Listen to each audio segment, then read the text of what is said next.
Você que tem a sua Bíblia aí, abre comigo o segundo livro dos Reis, capítulo 17. Aleluia. Você que está em casa aí também, né? Abre conosco. Só não vai abrir no celular, porque daí você se desconecta, né? Não se desconecte. E você que não trouxe Bíblia, senta do lado. Ah, não dá para sentar do lado de um crente hoje, não. Você vai ter que ficar sem Bíblia mesmo, sem sentar do lado do crente.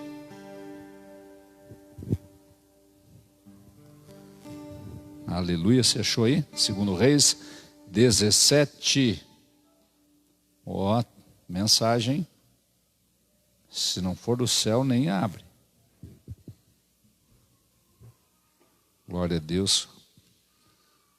O capítulo 17 começa exatamente depois do 16, viu? Glória a Deus, diz assim, verso 1. No ano 12º de Acás, rei de Judá, começou a reinar Oséias, filho de Elá. Reinou sobre Israel em Samaria 9 anos. Fez o que era mal perante o Senhor. Contudo, não como os reis de Israel que foram antes dele. Contra ele subiu Salmaneser, rei da Assíria, e Oséias ficou sendo servo dele e lhe pagava tributo. Porém, o rei da Síria achou Oséias em conspiração, porque enviara mensageiros a So, rei do Egito, e não pagava tributo ao rei da Assíria, como dantes fazia de ano em ano. Por isso, o rei da Síria o encerrou em grilhões num cárcere, porque o rei da Síria passou por toda a terra, subiu a Samaria e a sitiou por 3 anos. No ano 9 de Oséias, o rei da Síria tomou a Samaria e transportou a Israel para a Síria, e os fez habitar em Halá, junto a Rabor e ao rio Gozã, e nas cidades dos Medos. Tal sucedeu porque os filhos de Israel pecaram contra o Senhor seu Deus, que os fizera subir da terra do Egito, debaixo da mão do faraó, rei do Egito, e temeram a outros deuses. Segura aí. O povo de Israel estava tranquilo. Reino do Norte, 2 reinos, Israel acima, Judá abaixo. 10 tribos para cima, 2 tribos embaixo. Judá e Benjamim.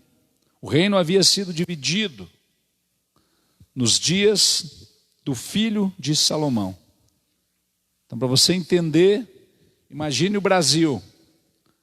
Ali pela linha ali de Minas Gerais, uma linha. Para cima, Reino do Norte, para baixo, Reino do Sul. De Minas para baixo, Judá. De Minas para cima, Israel. O templo estava de Minas para baixo. De Minas para cima não tinha templo. Então, o povo do Reino do Norte, eles, para poder adorar a Deus, eles tinham que atravessar a fronteira. E nos dias do rei Roboão, ele não permitiu, quando se dividiu o reino, e foi por permissão de Deus, ele sabia que se o povo, que eles eram das descendentes, todos eram filhos de Abraão, todos eram das 12 tribos, eles eram filhos de Israel, de Jacó. Então ele pensa, se eles voltarem lá para Jerusalém para adorar a Deus, eles não vão voltar mais para cá, eu vou ficar sem ninguém aqui. Então ele proibiu as pessoas de irem até Jerusalém, de ano em ano, para levar sacrifício, para adorar a Deus. Então, a partir dali do reino, Roboão, o primeiro rei do Reino do Norte, começou a privar o povo de adorar a Deus. E para compensar, eles criaram ali Samaria, lugares de adoração, falsa adoração. Criaram ali postes ídolos, para que você entenda, não é pouca coisa, né? Eram ali formatos de membros, né, masculinos. Eles adoravam aquilo. Os altares eram formato de órgão feminino. Então era prostituição em todos os sentidos. Então a Bíblia, quando fala postes, ídolos, boa coisa não é. Não é simplesmente um poste. E eles adoravam aquilo, eles adoravam aqueles reis porque eles achavam que o sêmen de Baal ia abençoar a terra, que ia trazer, frutificar a terra. Então eles sacrificavam seus próprios filhos, adoravam aqueles falsos deuses. E Deus foi dando oportunidade, porque Deus ama o povo. E sempre está dando uma chance, porém, cada rei que vinha fazia pior. Vinha outro rei e fazia pior. E aqui nesse período, e sucedeu, porque os filhos de Israel pecaram contra o Senhor seu Deus, que os fizera subir da terra do Egito, debaixo da mão de Faraó, rei do Egito, e temeram a outros deuses, e andaram nos estatutos das nações que o Senhor lançara de diante dos filhos de Israel, e dos costumes estabelecidos pelos reis de Israel. Os filhos de Israel fizeram contra o Senhor seu Deus o que não era reto, e edificaram para si altos em todas as suas cidades, desde as atalaias até as vigias, até a cidade fortificada. Levantaram para si colunas e postes ídolos em todos os altos outeiros e debaixo de toda árvore frondosa.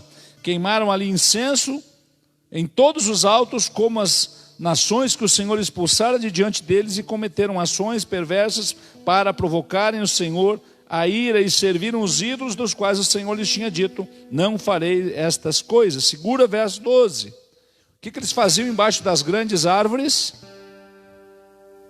Oferendas. Você já viu coisa desse tipo? Embaixo das árvores? Continua acontecendo nos nossos dias. Por quê? Porque os espíritos malignos, até porque quando se fala em espírito nunca é coisa boa, né? Porque se é coisa boa é anjo, né? Então quando a gente fala espírito já é anjo caído. São os mesmos. Muda de nome, e às vezes nem muda de nome. E a adoração do ser humano a essas pessoas desagrada a Deus. E isso faz com que venha sobre as nações castigo. Por quê? Porque esses deuses trazem prostituição, miséria, drogadição, violência, toda sorte de males. Porque quando as pessoas servem a esses ídolos, a esses falsos deuses, elas estão liberando a ação de Satanás. Então, mesmo que o Senhor queira abençoar, esses demônios têm direito legal, porque Satanás é o nosso acusador, ele comparece perante o Senhor. E ele vai dizer: ó, o fulano está me pagando, o fulano está me... E eles têm essa ação, por quê? Porque o ser humano dá o direito. Então não mudou muito, desde a antiguidade. E Samaria, que foi esse lugar que as 10 tribos, as tribos que estavam no norte estabeleceram, lugar Samaria, ficou um lugar odiado nos dias de Jesus. Quando falava samaritano, remetia a essas pessoas. Então você vai ver que nos dias de Jesus, sempre que se falava Samaria, não entra em Samaria. Por quê? Porque Samaria lá é um lugar terrível. A fama ficou.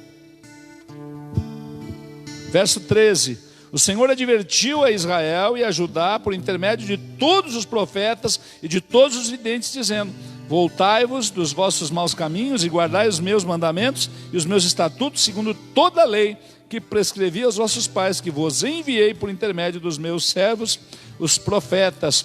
Porém não deram ouvido, antes tornaram obstinados de dura cerviz, como seus pais, que não creram no Senhor seu Deus. Rejeitaram os estatutos e a aliança que fizera com seus pais, como também suas advertências, como que protestara contra eles. Seguiram os ídolos e tornaram vãs, e seguiram as nações que estavam em derredor deles, das quais o Senhor lhes havia ordenado que não as imitassem. O povo de Deus sempre querendo imitar as nações, imitar o que está errado. Nós não precisamos competir, nós não precisamos nos igualar. Nós temos pai, nós não somos órfãos. Você é filho de Deus. Verso 16: desprezaram todos os mandamentos do Senhor seu Deus, fizeram para si imagens de fundição, 2 bezerros, fizeram poste ídolo, adoraram todo o exército do céu e serviram a Baal. Naqueles dias eles já adoravam o sol, eles já adoravam a lua, eles adoravam as estrelas, eles consultavam os astros. Então, astrologia é um negócio antigo e sem fundamento. Por quê? Porque ao consultar um astro, um ser celestial, você está consultando o inimigo que usa essa forma para exercer autoridade sobre aquela pessoa, sobre a sua família.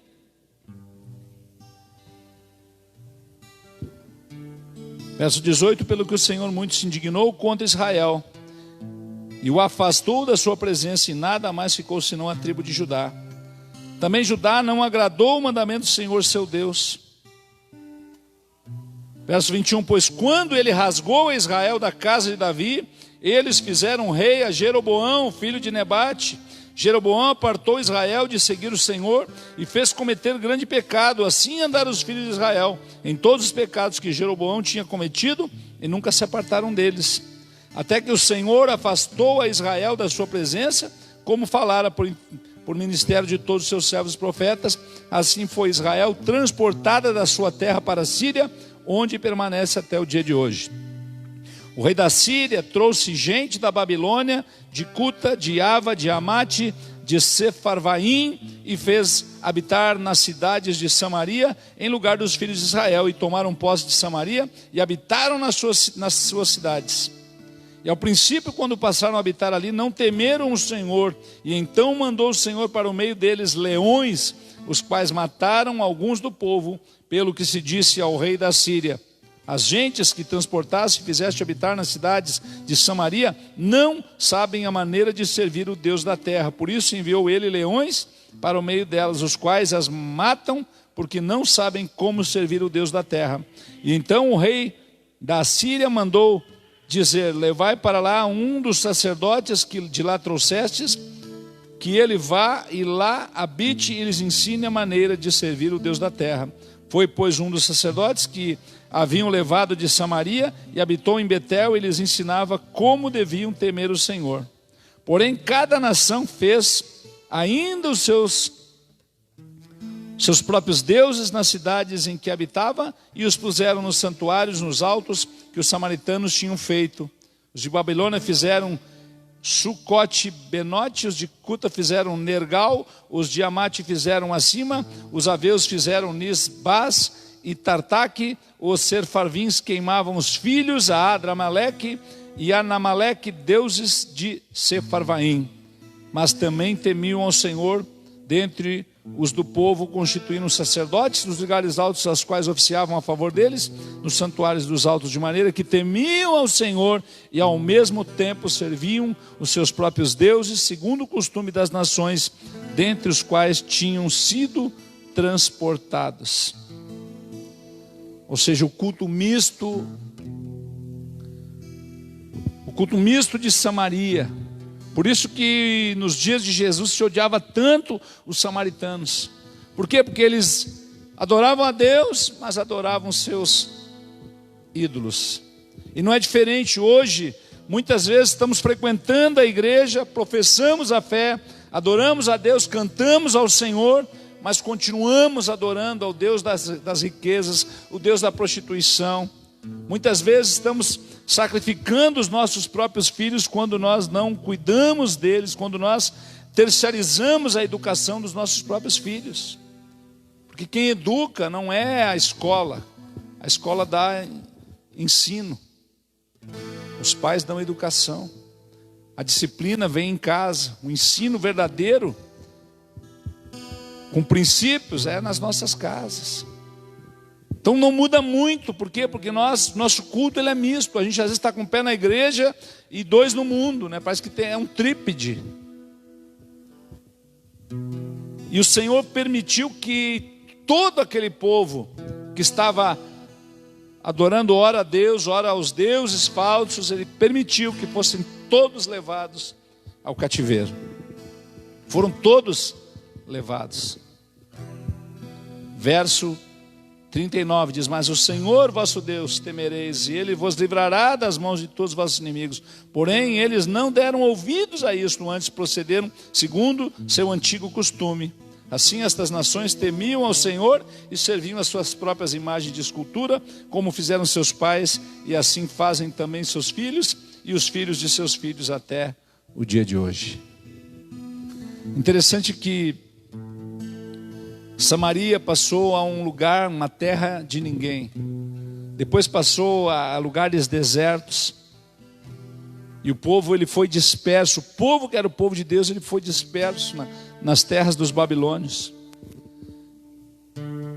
E nos dias de Jesus, as pessoas não gostavam dos samaritanos. Eles não gostavam. E aí você abre sua Bíblia comigo lá, no Evangelho de João. Evangelho de João, capítulo 4. Olha que coisa. Por quê? Porque o Senhor, Ele vem restaurar todas as coisas. Todas as coisas. E uma das coisas que Jesus vem nos ensinar é a restauração da verdadeira adoração. Você achou aí? João 4.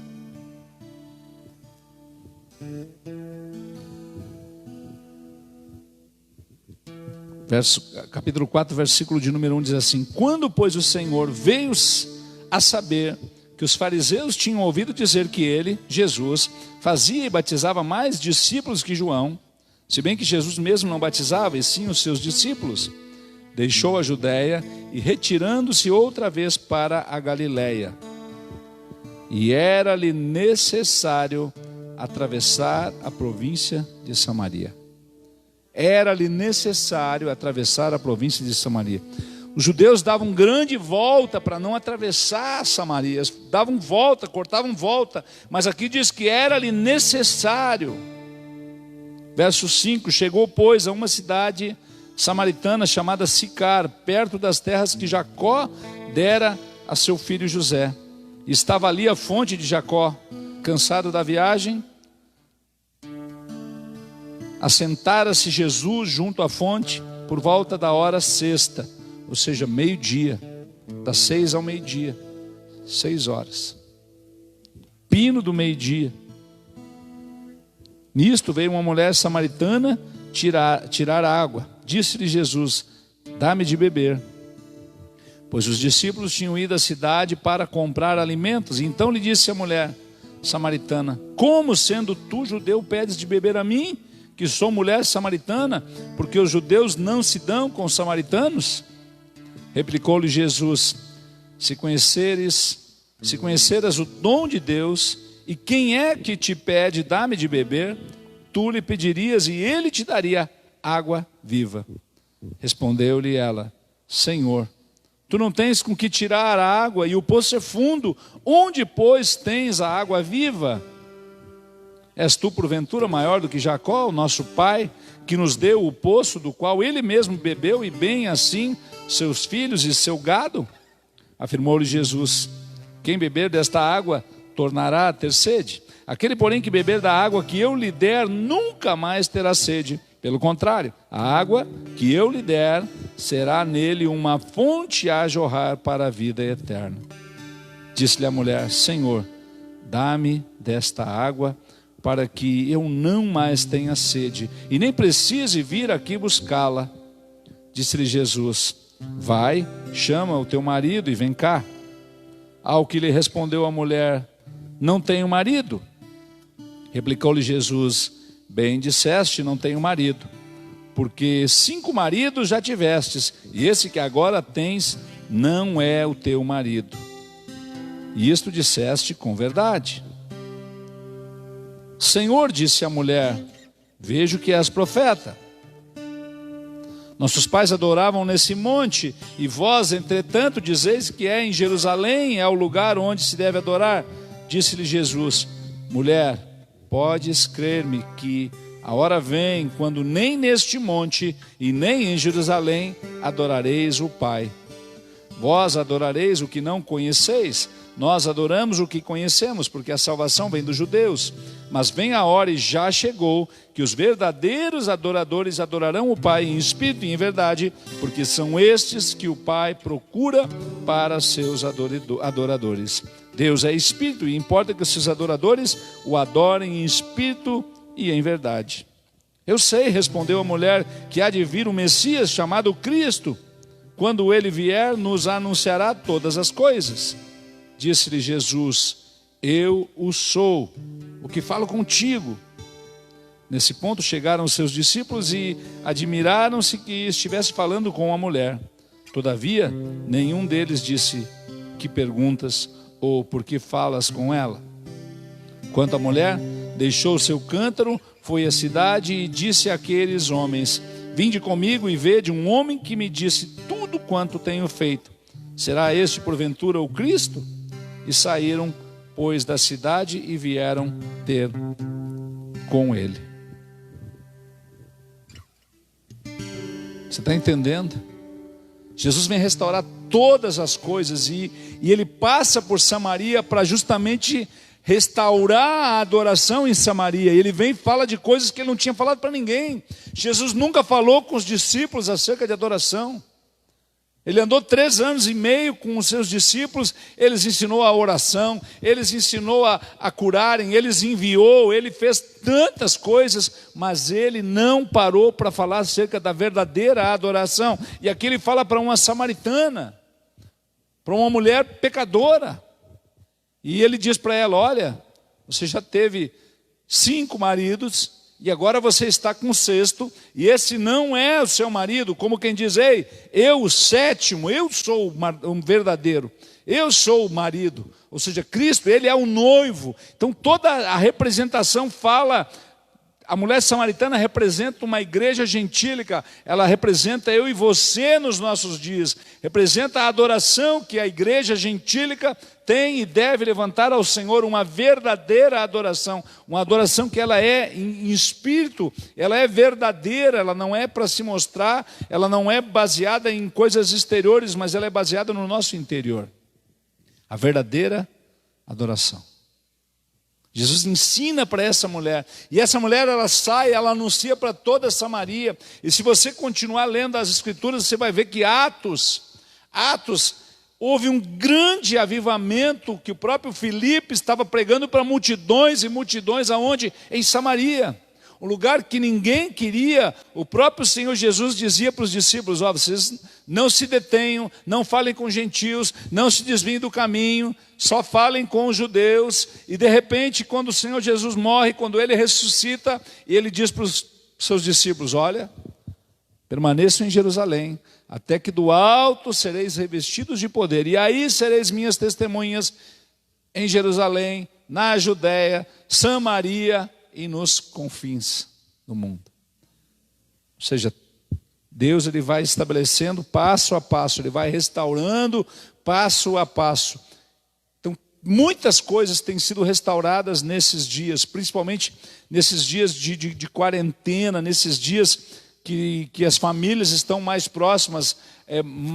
O próprio número de divórcios no mês de março e abril aumentou drasticamente. O que deveria ser um conserto para muitos se tornou um problema. Por quê? Porque as pessoas elas se aturam, as pessoas elas conseguem viver, mas não conseguem conviver. Então, nesse tempo onde elas tiveram que conviver e de conhecer quem é que teoricamente estavam casadas, elas não suportaram a humanidade um do outro. Não suportaram que estavam casadas com o ser humano.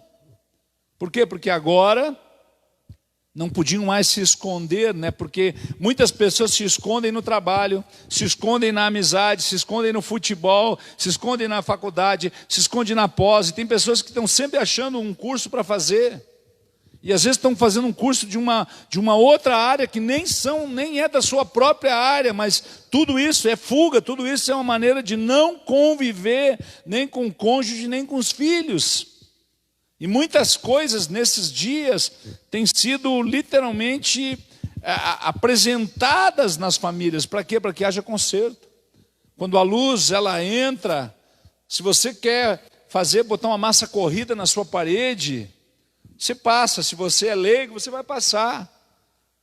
E aí, se você colocar uma luz depois de pronto, você vai ver que vai ficar cheio de calombo. Por quê? Porque a luz, ela condena onde há defeito. A luz dissipa as trevas. Onde há luz, o que está errado vai aparecer. Então, esse período é um período onde há luz sobre as famílias, luz sobre as casas. Para quê? Para expor a nossa humanidade, para expor os nossos defeitos. Para quê? Para divorciar? Não, para a gente corrigir. Porque se está ruim com uma pessoa que se vive há 10 anos, imagine como é que você não conhece, começar do zero. Se está ruim com essa pessoa que ajudou você a pagar seu estudo, que ficou em casa cuidando dos filhos para que você estudasse, imagina com uma pessoa que não tem menor vínculo. Se está difícil com essa pessoa que ajudou, que comeu literalmente o panetone que o Papai Noel amassou para poder comprar uma casa, para poder comprar um carro. Imagina uma pessoa que você não tem vínculo algum começar do zero. Ou você acha que essa pessoa não tem chulé? Ou você acha que essa pessoa quando come demais não vai soltar pum? Vai ser pior. Então é muito mais fácil resolver com quem está com você todo esse tempo. Por quê? Porque a luz entra e a luz vai dissipando as trevas. Então o Senhor tem restaurado todas as coisas. O Senhor restaura a adoração de Samaria. Para quê? Porque hoje, se você olhar o mapa de Israel, o novo mapa, o mapa atual de Israel, você vai ver que eles incorporaram Samaria novamente. Samaria está dentro de Israel. Lugares antes assolados agora se tornaram lugares férteis. Se cumpre as profecias. Por quê? Porque o Senhor Jesus já veio restaurando lá do princípio. E continua restaurando. Eu quero que você abra aí comigo Lucas 15.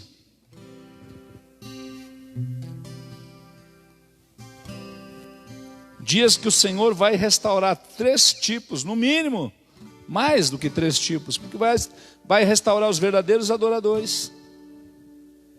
Por quê? Porque agora, nesse tempo, não dá para fazer show gospel. Não dá para fazer show, não. Não dá para cobrar ingresso para ver o cantor da moda tocar seu violão. Você não vai poder pagar para mesmo que quisesse, né? Então, qual a adoração? Onde é que estão os verdadeiros adoradores? Estão nos quartos. A gente fez um seminário aqui, fizemos aqui 12 horas de adoração. Chamamos várias pessoas de diversas denominações. E cada uma tinha um horário para que houvesse ordem. Então era rápido, um desconectava, já vinha outro. Mas é interessante que nós íamos para cá pela manhã. E tinha um jovem, um rapaz, ele ficou desde a manhã até a última banda tocar. E ele adorava, ele chorava, ele dançava. E eu digo, meu Deus, que energia. Mas eu percebi que muitas pessoas vinham com seus instrumentos, plugavam ali e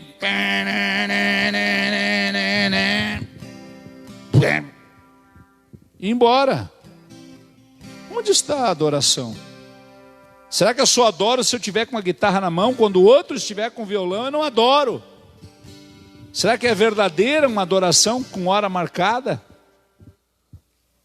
E eu fiquei frustrado, digo, meu Deus, a gente faz 12 horas de adoração e poucas eram as pessoas que permaneceram, que prestigiaram também os irmãos.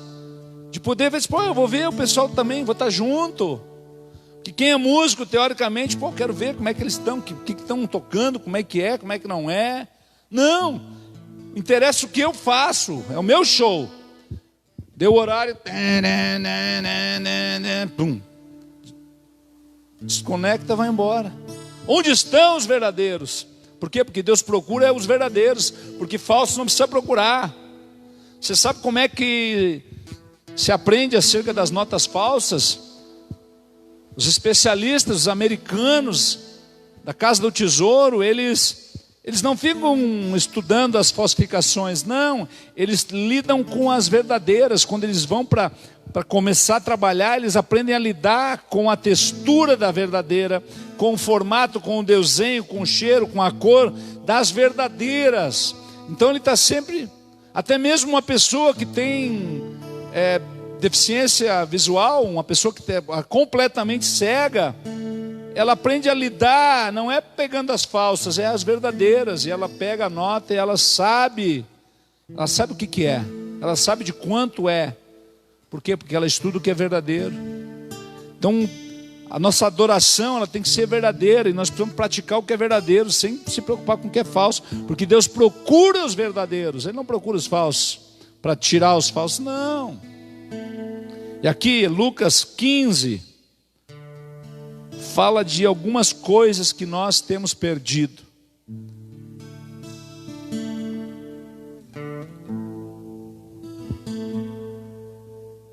Verso 1, 15, capítulo 15. Aproximavam-se de Jesus todos os publicanos e pecadores para o ouvir. E murmuravam os fariseus e escribas, dizendo: este recebe pecadores e come com eles. Quem vinha para ouvir Jesus eram os cobradores de impostos, os publicanos, os pecadores. Os religiosos, os professores de teologia, eles não tinham o que ouvir, eles já sabiam tudo, eles não precisavam, eles conheciam cada vírgula da palavra. Eles só não souberam interpretar, porque o Messias veio e eles não notaram. Eles continuaram apegados à letra, não ao espírito da letra, à veracidade da letra. Então lhes propôs Jesus esta parábola: qual dentre vós é o homem que, possuindo 100 ovelhas e perdendo uma delas, não deixa no deserto as 99 e vai em busca da que se perdeu até encontrá-la? Achando-a, põe-na sobre os ombros, cheio de júbilo, e indo para casa, reúne os amigos e vizinhos, dizendo-lhes: alegrai-vos comigo, porque já achei a minha ovelha perdida.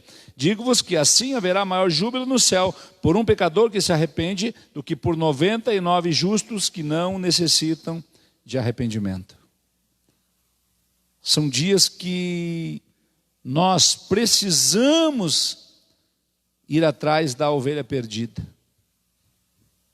O que é ovelha perdida? Ovelha perdida é aquele novo convertido. Ovelha perdida é aquela pessoa que não tem fundamento. Ovelha perdida é aquela pessoa que ainda não conheceu ao Senhor. Então, dias que a igreja precisa estar voltada para fora. Então, aqui dentro está as 99.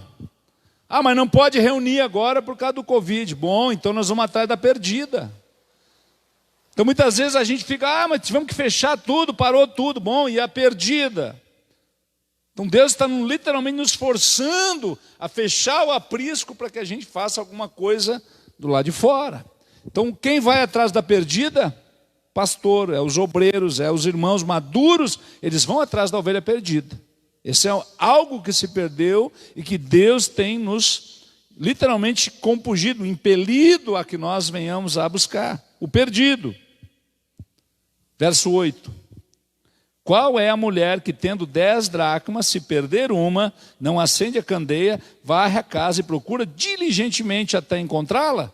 E tendo achada, reúne as amigas e vizinhas, dizendo: alegrai-vos comigo, porque achei a dracma que eu tinha perdido. Eu vos afirmo que, igual modo, há júbilo diante dos anjos de Deus por um pecador que se arrepende. Agora entra aqui, principalmente, as nossas casas, os nossos lares. Aqui é algo que se perde dentro da casa: a convivência, a mesa, o carinho entre o casal, a intimidade entre o casal, a mesa com os filhos. Dentro de casa essas coisas se perderam. Então Deus literalmente nos empurra para dentro de casa para ver uma reação, uma resposta nossa. E será que nós aproveitamos agora? As coisas estão normalizando, o trânsito já está voltando a ser o que era. Você vê um movimento, gente para todo lado, mas ainda assim, tiramos alguma lição? Será que nós corrigimos? Será que nós aproveitamos esse período para colocar luz nas nossas casas? Luz no leito, luz na sala, luz na cozinha, luz na mesa, para trazer a família para perto? Coisas que se perdem dentro da casa. Quando é recém-casado, é flor, é beijinho, é mensagem, é não sei o quê. Aí depois que casa, bom, agora já conquistei mesmo, agora é isso aí. Como assim? Como assim? Está errado. Então são dias que Deus tem nos chamado à luz. Ele tem colocado luz sobre as nossas casas. Então vai ter arranca-rabo, vai ter discussão, sim. Vai ter briga com filhos, sim, mas isso é algo que está sendo percebido. Se percebe que os filhos passam horas e horas no celular. É agora que a gente percebe. Por quê? Porque se está trabalhando, não vai perceber. Você sai da manhã, volta de noite, aí vai para a escola, vai para o curso, vai para a academia, vai para o jogo, vai para o futebol e não vê os filhos. E agora em casa se dá conta que se der qualquer coisa no modem lá, que a internet cair, todo mundo dá em grito. Por quê? Porque agora a gente está em casa, agora se acendeu uma luz dentro das casas. E o que se faz? Varre a casa. Ou seja, opa, vamos ver o que está errado. Vamos conversar, vai ter ADR, tem que ter, é saudável. Uma discussão madura, uma conversa, uma exposição.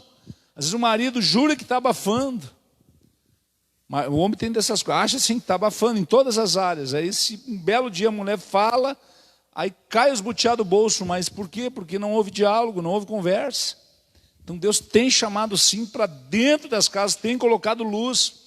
E a luz é o que? A palavra. A luz é esse período que nós temos que aproveitar. E nós temos tido relatos de famílias, de irmãos que têm aproveitado. E isso vale para todos, isso vale para mim também. Eu não estou isento, eu não estou acima. Não, eu estou dentro. Nós estamos no mesmo barco. Estamos dentro da arca para sermos salvos. Assim como nos dias de Noé, disse Jesus. Ou seja, a igreja ela é uma arca. Onde nós estamos ali protegidos, estamos sendo alimentados, estamos sendo guiados. Alguns estão mais adiantados, outros estão menos, mas estamos dentro desse mesmo barco. E qual o objetivo? Restauração de todas as coisas. Precisamos ser restaurados. E é dentro das nossas casas. Assim foi essa mulher. Mulher representa a igreja. A igreja ela precisa buscar coisas dentro da sua casa, dentro da sua intimidade. Filho de crente não é crentinho, é. Eu visitei muito tempo os presídios e eu ficava assombrado quando a gente perguntava para aqueles jovens, geralmente jovens, a maior parte da população carcerária é gente jovem. Por quê? Porque a pessoa mais madura ou já morreu ou já mudou de vida. Raramente você vai ver pessoas mais velhas. E aí você perguntava para os meninos ali, como é que é o teu nome? Ah, Isaías. Outro, como é que é? Malaquias. Sofonias, Ageu. Era o Antigo Testamento, era o Novo Testamento. Filhos de crente. Ou seja, em algum momento, dentro da casa dos pais daqueles jovens, algo se perdeu, algo precioso se perdeu e não foi encontrado. Então Deus tem dado essa oportunidade para nós, para que a gente venha varrer, arredar tudo, fazer aquela limpeza nas nossas prateleiras, né, sentimentais, espirituais, para fazer o quê? Trazer clareza, trazer restauração. E para encerrar, verso 11 diz assim, continuou, certo homem tinha 2 filhos, o mais moço deles disse ao pai, dá-me parte dos meus bens que me cabe. E ele lhe repartiu os haveres. E passados não muitos dias, o filho mais moço, ajuntando tudo que era seu, partiu para uma terra distante, e lá dissipou os seus bens, vivendo dissolutamente. Depois de ter consumido tudo, sobreveio àquele país uma grande fome, e ele começou a passar necessidade. Então ele foi e se agregou a um dos cidadãos daquela terra, e este o mandou para os seus campos a guardar porcos. Ali desejava ele fartar-se das alfarrobas que os porcos comiam, mas ninguém lhe dava nada. E então, caindo em si, disse, quantos trabalhadores de meu pai têm pão com fartura, e eu aqui morro de fome. Levantar-me-ei e irei ter com meu pai, e lhe direi, pai, pequei contra o céu, e diante de ti, já não sou digno de ser chamado teu filho, trata-me como um dos teus trabalhadores. E levantando-se, foi para o seu pai. Vinha ele ainda longe, quando seu pai o avistou, compadecido dele, correndo o abraçou e beijou. E o filho disse: Pai, pequei contra o céu diante de ti, já não sou digno de ser chamado teu filho. O pai, porém, disse aos seus servos: Trazei depressa a melhor roupa, vestiu, ponde nele um anel no dedo e sandálias nos pés. Trazei também e matai o novilho cevado, comamos e regozijemo-nos, porque este meu filho estava morto e reviveu, estava perdido e foi achado. E começaram a regozijar-se. Dias para que os filhos pródigos sejam restaurados, resgatados. Filho pródigo fala não de um novo convertido. Filho pródigo fala de obreiros, pastores, diáconos, pessoas que serviram durante muito tempo dentro das congregações, mas que um belo dia saíram, largaram tudo. Quantos, se hoje tem aí 40 milhões, 50 milhões de crentes praticantes, vamos dizer assim, tem certamente 20, 25 milhões de crentes desviados ou desigrejados. São os filhos pródigos. Então são dias que nós precisamos, né, orar a Deus para que o filho pródigo venha. O filho pródigo não há como buscá-lo. O filho pródigo, ele precisa voltar, ele precisa cair em si. Então a ovelha, o pastor vai e traz. Mas o filho pródigo, o pai espera. O pai não saiu atrás, o pai ficou na porta, o pai ficou na janela. E a Bíblia diz que ele falou assim: ei, matem o cordeiro cevado. Ele estava esperando com o cordeiro cevado. Ele disse: matem o cordeiro cevado. Então não era qualquer um cordeiro, ele é o cordeiro. Já tinha um cordeiro cevado esperando a volta. Mas a volta, ela não dependia do pai, dependia do filho cair em si. Então muitas pessoas caem em si, mas ao invés de voltarem para a casa do pai, elas vão comendo mais alfarrobas de porcos, vão se afundando. E quantas pessoas hoje nós encontramos debaixo dos viadutos? Pastores, obreiros. Muitas vezes você está ali levando comida debaixo de um viaduto e aquelas pessoas estão ali, pedem um violão emprestado e cantam canções. E o que chama a atenção é que às vezes não é canções antigas da harpa, são canções de 2 anos atrás. Ou seja, não faz muito tempo que eles saíram como filhos pródigos. Não. Então essas pessoas vão vir debaixo de oração, debaixo de intercessão. Por quê? Porque você vai dizer para ela: Jesus te ama. Ela diz: eu sei. E ainda vão citar a Bíblia para você, a pior coisa que tem. Você vai pregar e ele que vai querer pregar. E eu digo pro pessoal, quando a gente sai para visitar, eu digo: gente, quando eles começarem a pregar para você, não para. Não deixa pregar, porque é você que está pregando. Não, mas eu conheço a palavra. Você não conhece, não.